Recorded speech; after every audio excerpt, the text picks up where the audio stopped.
प्यारे दोस्तों नमस्कार। और आज हम पढ़ने जा रहे हैं गुर्जर प्रतिहार वंश के बारे में विस्तार से जानकारी। और हम 45 प्रश्नोत्तर के माध्यम से गुर्जर प्रतिहार जो हैं उनके बारे में पूरी जानकारी हासिल करेंगे। तो दोस्तों पूरा का पूरा टॉपिक आपका 10 या 11 मिनट में पूरा हो जाएगा, तो इसलिए पूरा वीडियो देखें। चलिए बढ़ते हैं और पढ़ते हैं, और अगर फिर भी कोई प्रश्न भूल जाए तो दोबारा देख लीजिएगा। गुर्जर प्रतिहार शासन कौन सी शताब्दी में मुख्य रूप से रहा? तो सबसे पहले है कि गुर्जर प्रतिहार शासन कौन सी शताब्दी में मुख्य रूप से रहा। तो गुर्जर प्रतिहारों का शासन है वो 8वीं से लेकर 10वीं शताब्दी तक रहा था।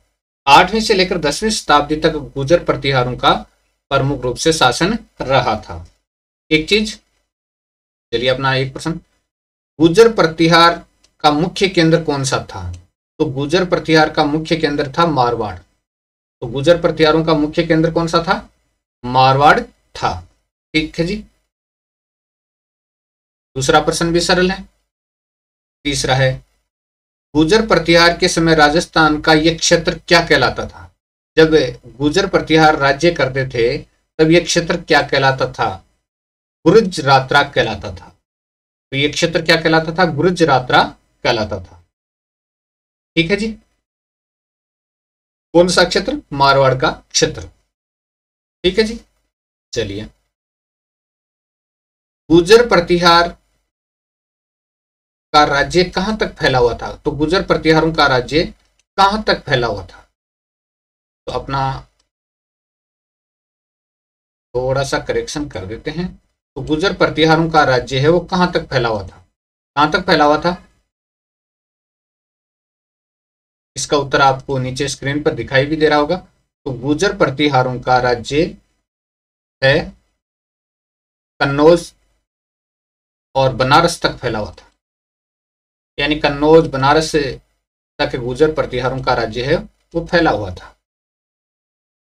ठीक है, यहां तक भी कोई तकलीफ नहीं है, बहुत ही अच्छे से चल रहा है। गुर्जर प्रतिहारों का इससे 100 वर्षों तक संघर्ष चलता रहा। यानी गुर्जर प्रतिहारों का किससे 100 वर्षों तक संघर्ष चलता रहा। तो यह संघर्ष चलता रहा बंगाल के पाल और दक्षिण के राष्ट्रकूटों से। ठीक है, यह प्रश्न भी समझ में आ गया कि बंगाल के पाल वंश के शासकों से और दक्षिण के राष्ट्रकूट के वंशों के शासक थे, उनसे 100 वर्ष तक संघर्ष चलता रहा। ठीक है जी, आगे समझ। राजस्थान में गुर्जर प्रतिहारों की 2 शाखाएं कौन कौन सी थी? तो राजस्थान में गुर्जर प्रतिहारों की 2 शाखाएं कौन कौन सी थी? तो चलिए वो देख लेते हैं। एक थी मंडोर शाखा और दूसरी थी भीनमाल शाखा। एक शाखा का नाम क्या था? मंडोर शाखा था। दूसरी शाखा का नाम क्या था? भीनमाल शाखा था। ठीक है, आगे बढ़ते हैं। राजस्थान में गुर्जर प्रतिहार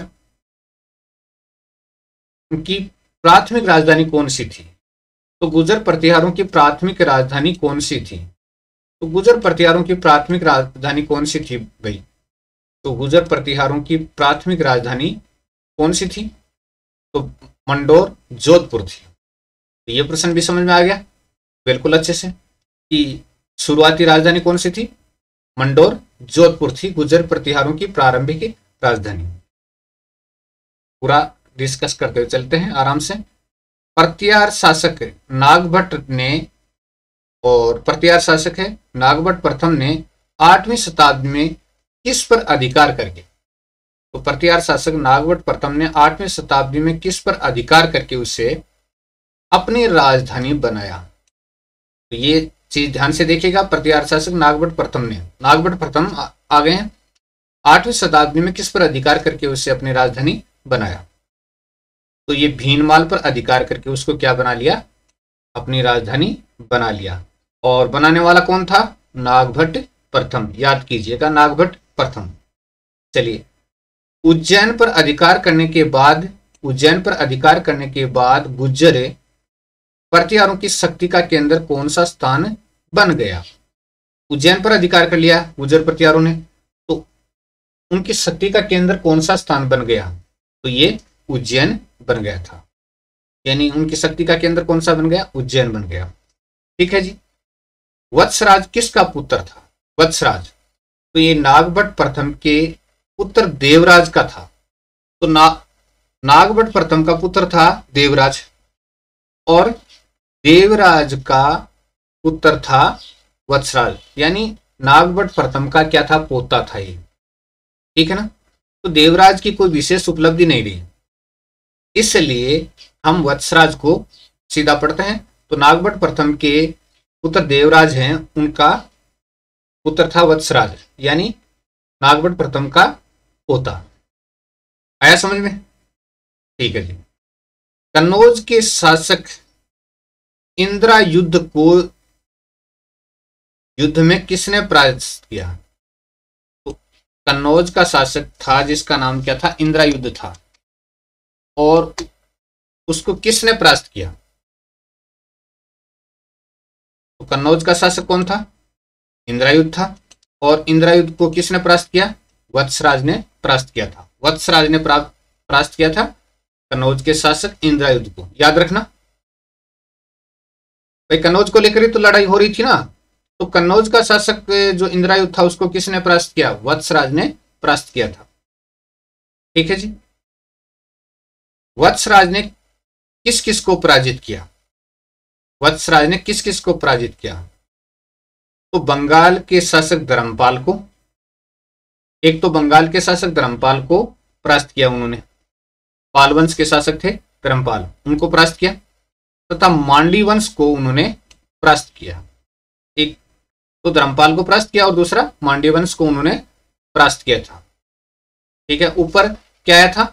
कन्नौज का शासक कौन था? तो कन्नौज का शासक याद कर लीजिएगा। कन्नौज का शासक कौन था? इंद्रायुध। तो कन्नौज के शासक इंद्रायुध को परास्त किया एक। दूसरा उन्होंने किन किन को परास्त किया? तो उन्होंने बंगाल के शासक धर्मपाल को और मांडी वंश को उन्होंने परास्त किया था। लेकिन संघर्ष किसके लिए चल रहा था? संघर्ष चल रहा था कन्नौज के लिए। ठीक है, यही बात समझ में। रणहस्तिन किसको कहा जाता है? रणहस्तिन वत्सराज को कहा जाता है। वत्सराज को रणहस्तिन कहा जाता है। ठीक है जी। अब चलिए, वत्सराज का उत्तराधिकारी कौन था? वत्सराज का उत्तराधिकारी कौन था? वत्सराज हैं, उनके उत्तराधिकारी कौन थे? नागभट्ट द्वितीय थे। वत्सराज का उत्तराधिकारी कौन था? नागभट्ट द्वितीय था। ठीक है, नागभट्ट द्वितीय उस वत्सराज का क्या था? उत्तराधिकारी था। अब यहां पर हमारे सामने आता है कि नागभट्ट प्रथम आ गया। प्रथम का पोता कौन था? वत्सराज। और वत्सराज का जो बेटा था वो क्या था? नागभट्ट द्वितीय था। ठीक है ना, आया समझ में? ठीक। अब देखिए, नागभट्ट द्वितीय कब गद्दी पर बैठा? 815 में गद्दी पर बैठा था नागभट्ट द्वितीय। 815 में। नागभट्ट द्वितीय ने चक्रायुद्ध को कब परास्त किया? तो नागभट्ट द्वितीय ने चक्रायुद्ध को 816 में कन्नौज पर आक्रमण करके परास्त किया। तो नागभट्ट द्वितीय है ना, उसने चक्रायुद्ध को 816 में कन्नौज पर आक्रमण करके क्या किया? परास्त किया। तो चक्रायुद्ध था, उसको 816 में कन्नौज पर आक्रमण करके क्या किया था? परास्त किया था। ठीक है जी। कन्नौज को अपनी राजधानी किसने बनाया? तो कन्नौज को अपनी राजधानी किसने बनाया था? नागभट्ट द्वितीय ने बनाया था। नागभट्ट द्वितीय ने। चलिए नेक्स्ट, त्रिपक्षीय संघर्ष को किसने समाप्त किया? तो त्रिपक्षीय संघर्ष चल रहा था, उसको समाप्त किसने किया? नागभट्ट द्वितीय ने समाप्त कर दिया, क्योंकि उसने कन्नौज को संपूर्ण रूप से जीत लिया और कन्नौज को राजधानी बना लिया। तो त्रिपक्षीय संघर्ष अपने आप क्या हो गया? खत्म हो गया। नागभट्ट द्वितीय ने कहां पर जल समाधि ली? कहां पर जल समाधि ले ली थी? तो गंगा में जल समाधि ले ली थी इन्होंने। ठीक है जी। नागभट्ट का उत्तराधिकारी कौन था? रामभद्र था, लेकिन उसकी कोई विशेष उपलब्धि नहीं है। नागभट्ट का उत्तराधिकारी रामभद्र था, लेकिन कोई ज्यादा विशेष उपलब्धि नहीं रही इस काल में। और देखिए, रामभद्र का उत्तराधिकारी कौन था? रामभद्र का उत्तराधिकारी मिहिर भोज था। तो रामभद्र का उत्तराधिकारी कौन था? मिहिर भोज था। ठीक है ना। और ये सबसे प्रतापी शासक था। मीर भोज के समय अरब यात्री कौन आया था? तो मीर भोज जब शासन कर रहे थे तब अरब यात्री कौन आया था? तो अरब यात्री आया था सुलेमान। अरब यात्री कौन आया था? सुलेमान आया था। किसके समय? मिहिर भोज के समय। याद कर लेना, मीर भोज के समय कौन आया? सुलेमान। ठीक है ना। मिहिर भोज की दक्षिण क्षेत्रों में विजय अभियान पर रोक किसने लगाई? तो मिहिर भोज ने काफी विस्तृत साम्राज्य बनाया, लेकिन दक्षिण क्षेत्रों में विजय अभियान चलाया था, लेकिन उस पर रोक किसने लगा दी? किसने लगा दी? राष्ट्रकूट शासक ध्रुव ने उसको रोक लिया था। राष्ट्रकूट शासक ध्रुव है, उसने उसको क्या कर लिया था? रोक लिया था। ठीक है। मीर भोज ने किसको परास्त करके मालवा पर अधिकार कर लिया? तो मीर भोज ने किसको परास्त करके मालवा पर अधिकार किया था? मीर भोज ने किसको परास्त करके मालवा पर अधिकार कर लिया? तो इसका उत्तर है राष्ट्रकूट शासक कृष्णा तृतीय को। अब क्या हुआ था कि यानी दक्षिण में मीर भोज विजय प्राप्त करना चाहता था, लेकिन ध्रुव ने उसकी विजय को रोक दिया। लेकिन बाद में कृष्णा तृतीय शासक बना, तो उसको मीर भोज ने क्या कर दिया? परास्त कर दिया और मालवा को अपने अधिकार में कर लिया था। किसको? मालवा को अपने अधिकार में कर लिया। किसने? मीर भोज ने। ठीक है जी, कृष्णा तृतीय को परास्त करके। ठीक है, जानकारी दुरुस्त एकदम। मीर भोज ने कौन कौन सी उपाधि धारण की? मीर भोज ने कौन कौन सी उपाधि धारण की? तो आदि बैराह की उपाधि धारण की और प्रभास की उपाधि धारण की। तो मीर भोज ने दो उपाधियां धारण की थी, एक तो आदि बैराह की और दूसरी प्रभास की। मिहिर भोज का उत्तराधिकारी कौन था? तो मिहिर भोज का उत्तराधिकारी कौन था? महेंद्र पाल प्रथम था। तो मिहिर भोज का उत्तराधिकारी कौन था भाई? महेंद्र पाल प्रथम था। तो सबसे प्रतापी शासक कौन था? मीर भोज था, लेकिन मीर भोज का उत्तराधिकारी कौन था? महेंद्र पाल प्रथम। ठीक है। महेंद्र पाल प्रथम के शासन काल में कौन सा प्रमुख साहित्यकार था? तो महेंद्र पाल के जो प्रथम थे उनके शासन काल में कौन सा प्रमुख साहित्यकार था? तो ये साहित्यकार थे राजशेखर। यहां से प्रश्न बन सकता है, आगे वाला जो प्रश्न है कि साहित्यकार कौन था? तो राजशेखर था।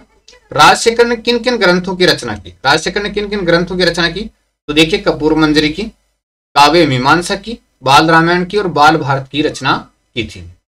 तो राजशेखर ने कपूर मंजरी की, काव्य मीमांसा की, बाल रामायण की और बाल भारत की रचना की थी। किसने? राजशेखर ने। अगला है, राजशेखर ने महेंद्र पाल को कौन सी उपाधि दी? तो राजशेखर ने महेंद्र पाल को क्या कहा था? निर्भय नरेश कहा था। महेंद्र पाल को निर्भय नरेश कहा था। ठीक है जी, आई बात समझ में। अगला है, महिपाल के समय कौन सा अरब यात्री आया था? ये आपको देखना है। अल मसूदी आया था। तो प्रतिहार शासक महिपाल थे, उनके समय अल मसूदी नाम का अरब यात्री आया था। बहुत ही मोस्ट क्वेश्चन है, महिपाल के समय कौन सा अरब यात्री आया था? तो अल मसूदी आया था। चलिए नेक्स्ट, प्रतिहार वंश के अंतिम शासकों में कौन था? तो अंतिम शासक के रूप में किसको जाने जा सकते हैं? अंतिम शासक, यानी हालांकि ये अंतिम नहीं थे, लेकिन अंतिम शासकों में कौन था? तो ये राज्यपाल थे। राज्यपाल प्रतिहार शासक वो थे। मोहम्मद गजनवी ने किसके समय में कन्नौज पर आक्रमण किया? किसके समय पर मोहम्मद गजनवी ने कन्नौज पर आक्रमण किया था? तो राज्यपाल के शासनकाल के समय कन्नौज पर आक्रमण किया था, लेकिन इन्होंने गजनवी का मुकाबला ही नहीं किया था। किन्होंने? राज्यपाल ने। ठीक है जी। प्रतिहारों की मंडोर शाखा की एक शासक ने किसको अपनी राजधानी बनाया था? प्रतिहारों की मंडोर शाखा के एक शासक थे और उन्होंने किसको अपनी राजधानी बनाया था? किसको अपनी राजधानी बनाया था? तो वो मेड़ता को अपनी राजधानी बनाया था। मेड़ता यानी नागौर, मेड़ता नागौर को अपनी राजधानी बनाया था। तो प्रतिहारों के एक शासक थे जिन्होंने मेड़ता को अपनी राजधानी बनाया था। प्रतिहार शासकों की जानकारी किस प्रशस्ति से मिलती है? तो प्रतिहार शासकों की जानकारी कौन सी प्रशस्ति से मिलती है? तो इसका उत्तर है मिहिर भोज की ग्वालियर प्रशस्ति से मिलती है। तो मिहिर भोज की ग्वालियर प्रशस्ति है, उनसे प्रतिहार शासकों की जानकारी मिलती है। ठीक है। उद्योतन सूरी ने किस ग्रंथ की रचना की? उद्योतन सूरी प्रतिहारकालीन यानी एक बहुत बड़े ग्रंथकार हुए हैं जिसका नाम है उद्योतन सूरि, ने किस ग्रंथ की रचना की? तो कुवलयमाला ग्रंथ की रचना की थी। किसने? उद्योतन सूरि ने। ठीक है ना। कन्नौज पर अधिकार करने के लिए 3 महाशक्तियों में संघर्ष हुआ था। कौन कौन सी 3 महाशक्तियों में संघर्ष हुआ था? यानी 3 त्रिपक्षीय संघर्ष जिसको कह सकते हैं। तो गुर्जर, प्रतिहार और पाल, राष्ट्रकूट। गुर्जर, प्रतिहार, पाल और राष्ट्रकूट तीनों में संघर्ष हुआ था। त्रिपक्षीय संघर्ष जो 100 साल तक चला था। गुर्जर, प्रतिहार, पाल, राष्ट्रकूट। गुर्जर, प्रतिहार और पाल, राष्ट्रकूट तीनों में। ठीक है जी। त्रिपक्षीय संघर्ष की शुरुआत किसने की थी? वत्सराज ने की थी। त्रिपक्षीय संघर्ष की शुरुआत वत्सराज ने की थी। ठीक है। अगला क्वेश्चन है, प्रतिहार शासकों के काल में प्रयुक्त मंदिर स्थापत्य शैली का नाम क्या है? प्रतिहार शासकों के काल में प्रयुक्त मंदिर स्थापत्य शैली का नाम क्या है? गुर्जर प्रतिहार शैली है। गुर्जर प्रतिहार शैली है मंदिर स्थापत्य शैली का नाम। ठीक है। कन्नौज पर अधिकार को लेकर त्रिपक्षीय संघर्ष में विजय किसको मिली? तो कन्नौज पर अधिकार को लेकर त्रिपक्षीय संघर्ष जो 100 साल तक चला उसमें विजय किसको मिली? तो विजय प्रतिहारों को मिली थी। प्रतिहारों को विजय मिली थी। ठीक है। किस प्रतिहार शासक ने मंडोर के स्थान पर भीनमाल को राजधानी बनाया? तो कौन सा प्रतिहार शासक था जिसने मंडोर के स्थान पर भीनमाल को राजधानी बनाया? तो ये नागभट्ट प्रथम थे। नागभट्ट प्रथम ने मंडोर के स्थान पर भीनमाल को राजधानी बनाया था। ठीक है जी। गुर्जर प्रतिहार नरेश नागभट्ट द्वितीय ने पाल वंश के किस शासक को हराकर मुंगेरू पर अपना अधिकार कर लिया? यानी कौन से शासक को हराकर मुंगेरू पर अपना अधिकार किया था? धर्मपाल को हराकर। तो धर्मपाल को हरा करके उन्होंने मुंगेरू पर अपना अधिकार कर लिया था। ठीक है। और हराया किसने था? नागभट्ट द्वितीय ने। पाल वंश का शासक कौन था? धर्मपाल।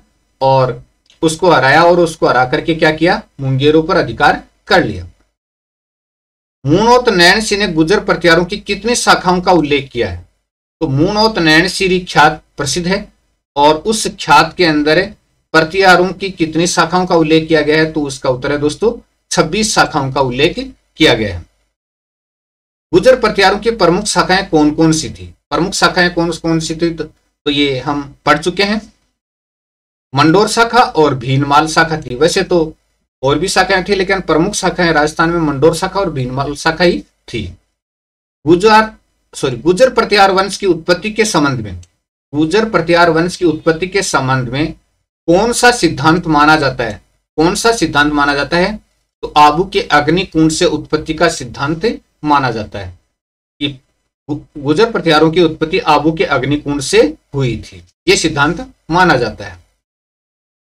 अगला है, गुर्जर प्रतिहार वंश का सबसे प्रतापी शासक कौन था? तो मिहिर भोज था गुर्जर वंश का सबसे प्रतापी शासक। ये थे दोस्तों 45 प्रश्न। अगर आप इनमें से कुछ भी बोलते हैं तो दोबारा रिपीट करके देखिएगा, आपको इनके बाहर कोई भी प्रश्न देखने को नहीं मिलेगा। बहुत बहुत धन्यवाद।